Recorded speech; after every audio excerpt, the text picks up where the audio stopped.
black, very on the side.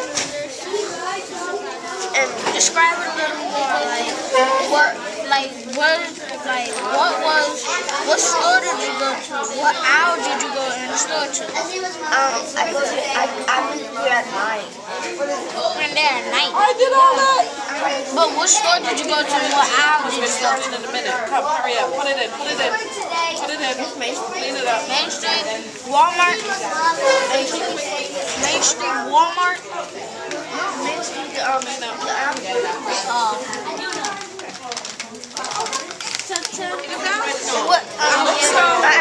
What are you going to write How about? did that dog even taste it before?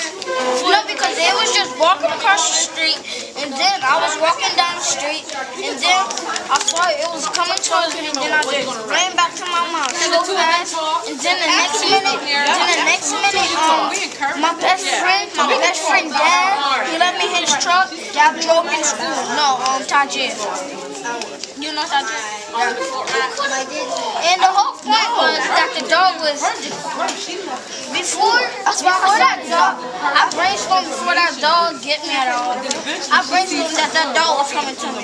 I'm not playing, that dog was going to come. And one time this dog, it was crazy. He's like, did you ever get chased by a person? I got put the car loser. Proceed. I'm not.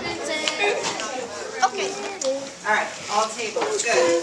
I'm not going to talk as long today as I did last time. You'll be getting something called Writers on Writing today, and I'll just read one thing. Talking about where ideas for stories come from. Ideas come from the imagination. What triggers your imagination? Things that you read, see, overhear, dream, or wonder about.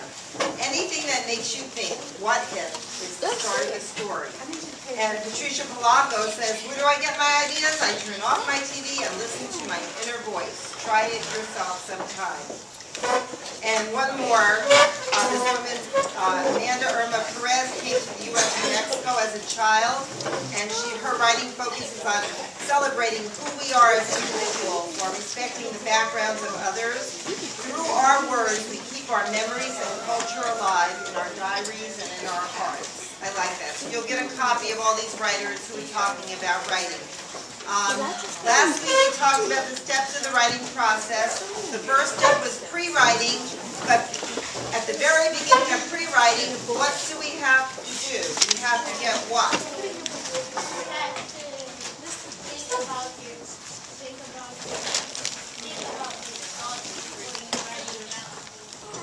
Right, you have to think about your thoughts, and where should we put them? In our what?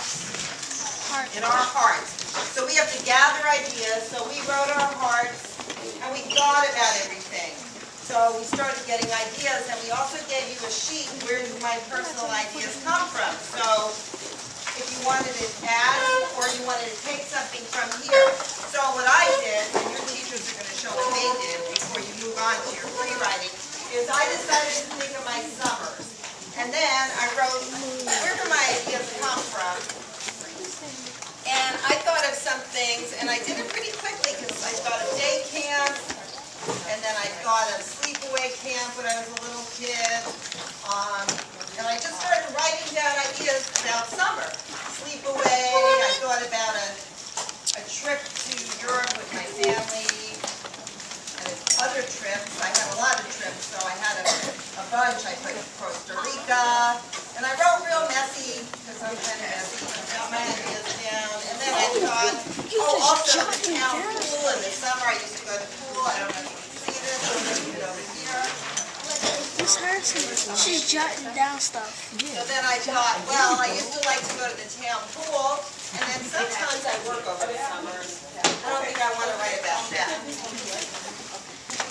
So I went from my heart, my summer, and then I went and started brainstorming ideas about summer from my heart, because that was the kind of, I thought, I'm going to work on that. And I could have had other sheets for every single thing in my heart, but I didn't have much time, so I just did this. And then I said, I think I'm going to pick day camp. And then I started thinking, and I had about 100 stories from day camp. Raise your hand if you ever went to camp. Wow. Panther too. Barbados. Teachers too. Great. All right, you put your hands down. I see a lot of you went to camp. Well, I went to a day camp where they used to take us on buses to trips, and they took us to this lake. Well, one day they took us to this lake, and I'll never forget. This kind of reminded me of fireflies. Remember how we saved the fireflies at the end? I didn't have a happy ending to my story. They took us to this lake, and I remember, I could see it clear as day. All the other kids went to the swings and the slides, and I said, I just learned how to fish. And I forget where I got the little fishing pole, but I had a little fishing pole and all these sunfish. They were red sunfish. There were hundreds of them. You could see them in the water. I got so excited, so I don't like to kill things.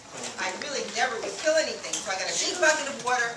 I said, I'm going to catch all these fish. I'm going to put them in the bucket. And then when I have a whole bunch of fish, I'm going to put them back into the lake, and they'll still be alive, and they'll swim off, and I'll have the fun of catching them. You know, so I caught fish after fish, and it was getting dark. And the people who ran the camp, they had forgotten about me. They forgot about me. It was getting dark. They left me behind. They took all the other kids back to their houses. I didn't even notice. I was so into catching the fish. And then I said, it's dark. I wonder where everyone is. And I said, oh, well, I better go find somebody. So I'm going to put the fish back in the water. So I took the bucket and I looked, and all the fish were dead. Aww. So I learned that fish need enough water to keep them alive. I had too many fish. For the air and the water, they died. All the fish died. So I started crying, and then I said, where is everybody? And just then, one of the counselors came back. They said, we went all the way back and we forgot you. I said, oh great. Wonderful day. So that was a really, really bad day, but it stayed in my mind. So I said, that's going to be my piece. I'm going to write, because I think that's a pretty good story. And I'm kind of sad. It's never left my mind. Poor fish. I wish I realized what I know now. So now it's a memoir, because I'm going back to say, I wish I knew that what I know now. So that's my personal story. So today, you will talk about the ideas that you picked. You are going to find a small story like mine. Mine was not even a whole day. It was just from when I got to the lake to when they picked me up. It was really probably only a few hours. I don't know how long I was there. So you're going to choose. You don't want something too big, like then I went on the bus, and then I went to camp, and then I did this, and then I did this. Choose something that you can write about and describe your feelings and your thoughts. And then your teachers are first going to do it. They're going to show how they chose something, how they chose an idea, and then they're going to show you 2 ways to pre-write. Maybe 1, maybe 2. A web or a timeline where you can put your events in order, because it's not going to make sense. What do you think it would be like if I started my story with the fish were dead and then moved backwards? Do you think that would make sense? No. No. It'll sound weird. Well, it would unless I explained it. Like I could start with, I'll never forget the day the fish were dead, but then I'd have to go back in order and explain it. So you want to kind of figure out some kind of order. So that's what you're doing today. And then at the end, I'll tell you I'll have a person from each table share. Everyone who shares will get a prize. And by the end of the session, everyone will have shared and got a prize. And get a prize. So don't say, oh, I want that. You prizes this week, like you were for me, we had prizes. And then I'll tell you your homework for next week. So, take it away, teachers. Excuse me.